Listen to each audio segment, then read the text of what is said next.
Shalom to the nation of Israel, coming in the spirit and power of Yahweh, Bahashem, Yahweh Shai, Bahashem, Rakak Wadash. Double honor to the apostles of Great Millstone, and to the hopeful elect, pushing his word in truth and sincerity across the four corners of the earth. This lesson is going to be titled, Separate Yourselves from Sinners. It's a quick one, an important one, right, to the hopeful elect, because as we're getting closer to this end that we're in, right, because we're almost out of here, we have to separate ourselves. We can't be hanging around people that are just a waste of our time, right? They're not in the truth, right? There's no point of you even hanging out with them, because all that they're going to do is feed wickedness. They're going to feed sin, right? All they're going to be talking about sinful acts, right? And they will. It doesn't matter if it's your best bud that you've known for years, and, it doesn't matter, because they're not in the truth. So therefore, there's no way, they're not striving to follow the law, statute, commandments to the best of their ability. It doesn't matter how good of a person they are, I feel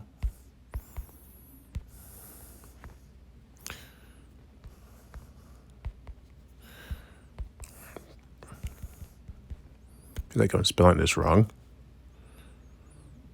Oh yeah, it's SPA. Separate. To pull apart. Make ready. A secret is part of that. To pull apart, make ready, prepare, to produce, sever, detached, kept apart. Yeah, you detach yourself from these people, right? I've been doing that. Right? I was already naturally like that before coming into the truth. I was already a person that was pretty detached from, society, you want to say it like that. Even though at the same time, I apparently had a lot of friends, right? Everyone wants to be my friend, but I don't really care about them like that. But they don't know that, obviously. So I was already doing that before I came into the truth, and people used to say, my friends used to say things about that, but coming to the truth and realizing it's okay to be like that. Actually, most I want you to be like that, right? Obviously in a balanced way, but he wants you to be like that because, these people are sinners. Oh yeah.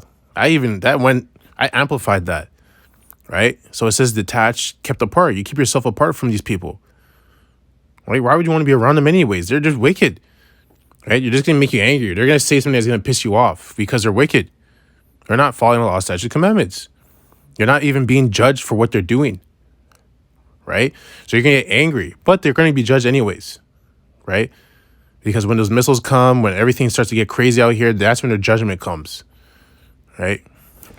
But nonetheless, you need to prepare yourself, make yourself ready for Yahweh Shai that's coming. So you got to, go into isolation mode is what I used to do when I was playing football, professional sports.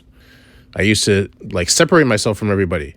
I would just go in isolation mode for 6 months. I'll just disappear from all my friends and just train, right? I'll just be training every day, rinse and repeat, going to the gym, eating my foods, my meal, making my, what's what I'm looking for?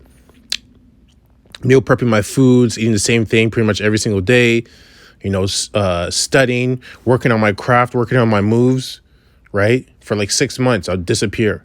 I'll come back totally different person. I just leveled up. It's the same thing in the truth, but more so in the truth. Times 100,000, You have to treat it like that because this is serious. Because when shit hits the fan, if you weren't taking that time away from, basically, if you weren't separating yourself from these sinners who are just going to weigh you down or slow you down and working on yourself, you're not going to be ready for the big game, right? When that big game comes, the playoffs, Super Bowl, the NBA Finals, right? You're not going to be ready. You're gonna fumble, right? So we're going to go, I'm going to keep talking. Ecclesiasticus 13, sort of at 17. What fellowship hath the wolf with the lamb? They have none. There's no fellowship with the wolf and the lamb because the wolf is a predator, the lamb is the prey. Okay? So the sinner with the godly. There you go. You have no fellowship with the sinner because the sinner is against you. You're trying to be righteous. They're trying to be wicked. You're repenting for your sins. They are ignoring their sins and doubling up on them. What agreement is there between the hyena and a dog? There is no agreement. And what peace between the rich and the poor? There is no peace. The rich is rich and the poor is poor. The rich is on the top and the poor is on the bottom. Right? It's just that simple. So now we're going to go to Romans 16. Even at work, like where I work at a gym. I don't talk to anyone that I work with. The only one I talk to is my brother, who's also in the truth with me. That's about it. You know, I'll have small conversations with members in the gym, you know, here and there. Right? But they're very quick, small conversations. Unless they're talking about something that I'm actually interested in, where I can actually obtain something from this, then I'll entertain the conversation a little bit. But even then, I don't let it prolong for too long, because then it just gets into nonsense, right? Because they're not in the truth, right? They're not in the truth, and they're not following the law, such the commandments of Yahweh Shem El Shai. So they're gonna go off. It's just what's gonna happen, right? And when you're like that, to add before I go into this, when you're like that, people they're gonna feel some type of way about you. Because like, oh, he thinks he's better than everyone. He keeps to himself. Yeah, let them think that. Who cares? Because you are better than them. Not that, you know, you're like Yahweh Shai, but you're at least trying to clean yourself. You're at least trying to make yourself better. You're at least trying to follow the law, such the commandments to the best of your ability. Now, you guys are both in the flesh, but at least you're trying. They're not trying. They don't care. Their motto is, do as thou wilt. Okay? So don't feel some type of way when they say things about you. Who cares? They're inconsequential to the big picture, because they're just wood for the fire. Unless they're part of the elect, right? Romans 16:17. Now I beseech you, brethren, mark them which cause divisions and offenses contrary to the doctrine which ye have learned, and avoid them. So that's pretty straightforward. It's pretty straightforward. You meet someone that offends, causes offense, contrary to the doctrine, right? The scriptures. You mark that person. You stay away from them. You know, you meet someone that's causing divisions between you and other people. You mark them and you stay away from them. Right? And you avoid them, right? If they're doing things that goes against to what we have learned in these scriptures, you avoid them, right? So that's what I do at work, and I don't care. You know, I really don't care. I like it, because if I'm avoiding you because you're wicked, you're doing wicked things, and you're getting emotional about it, right? That's further confirming that you're aware of what you're doing. Right? Because, and on top of it, you have to think of it spiritually, because these are just demons. They're just demons on these people. They're trying to entrap you, right, and pull you back into the world.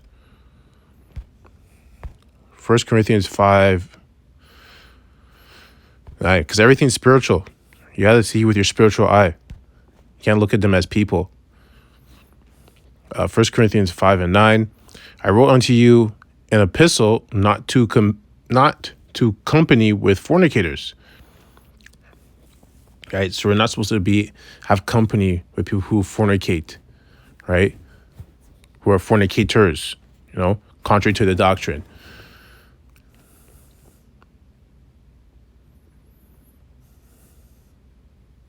I'll keep reading the next verse.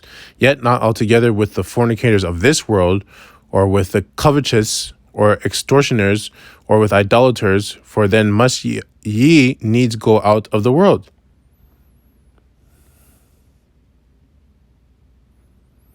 Right? And it continues to go on and explain it more.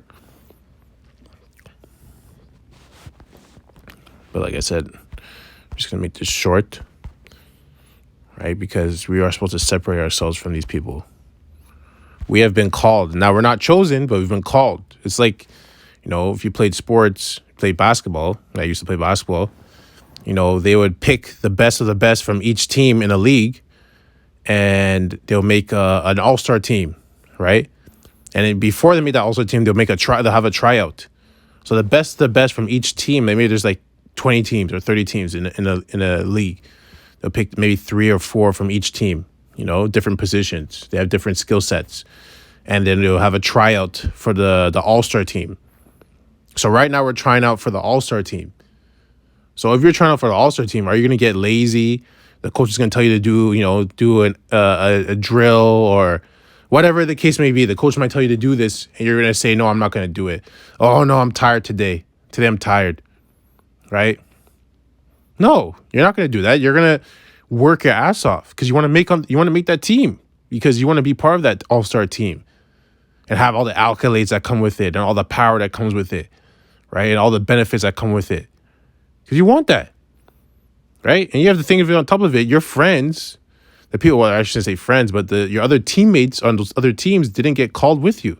So you are somewhat special right now, but you want to be more special. You want to be part of that elect or all-star team, right?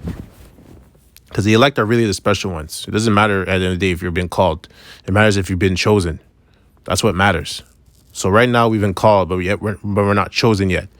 We're working to be chosen. That's why the other scripture says, work out your actually, let me get it, because I don't want to butcher it.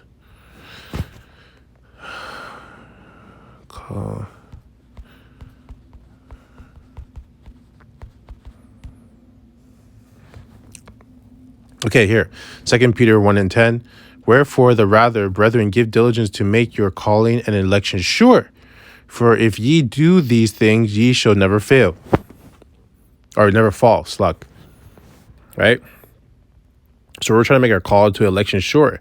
Our call to election to this all-star team, to the Super Bowl dream team, right? And part of doing that, if you're very serious, you have to separate yourself, because you got to go in isolation mode. And I don't mean isolate yourself from brothers and anything like that, but people of the world, for sure, isolate yourself from them, because they're not important. They're not going to help you, right?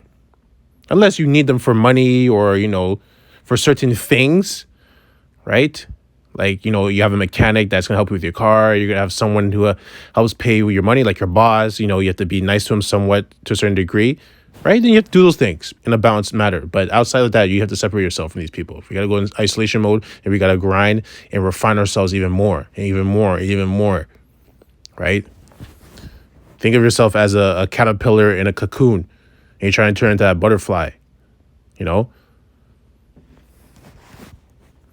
You notice a caterpillar, it eats and eats and eats, then it goes in isolation mode. It finds its little place on a leaf, and makes its cocoon, and then that's when it's really refining itself. It's changing itself. It's going through a metamorphosis, right?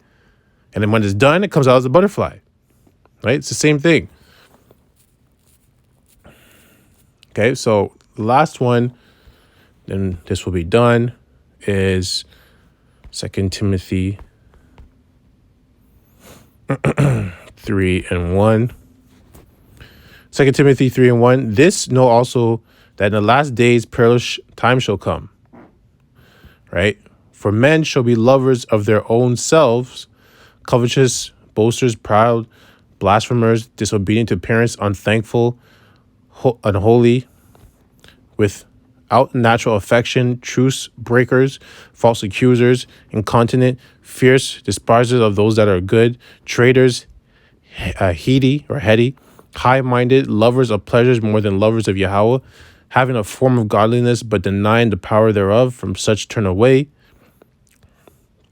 Right? And I read all those things just to show you these are the type of people you need to stay away from. If you know people that have these traits, right? That have these traits, and let's say you're hanging out with them and you rebuke them, you told them like, yo, you always do this and that and that. I don't like it. You should stop doing it. And they turned on you. Then you know who they are, because the scriptures also read, roughly paraphrasing, if I'm to tell you the truth, am I now your enemy? Right? If you tell someone the truth and they become your enemy, then you know who they are. They don't want you to tell them the truth. They want to be wicked, right? They don't want you to shine light. They don't want you to take the cloak away from their sins, right? Because now they have to, now they can't hide, right? Anyways, the point has been made. I've clearly made the point. You need to separate yourselves. You got to get yourself ready because you want to make this team, right? I want to make this team, so I'm separating myself. You know, you have to. Anyways, I hope this lesson was edifying to hopeful elect. I'd like to close out by saying, Kahala Yahweh, Bahashim Yahweh Shai, Bahashim Rakakwadash. Double honors to the apostles of Great Millstone, and to the hopeful elect pushing his word in truth and sincerity across the four corners of the earth. Death and destruction to his wicked kingdom, and 2/3 as well.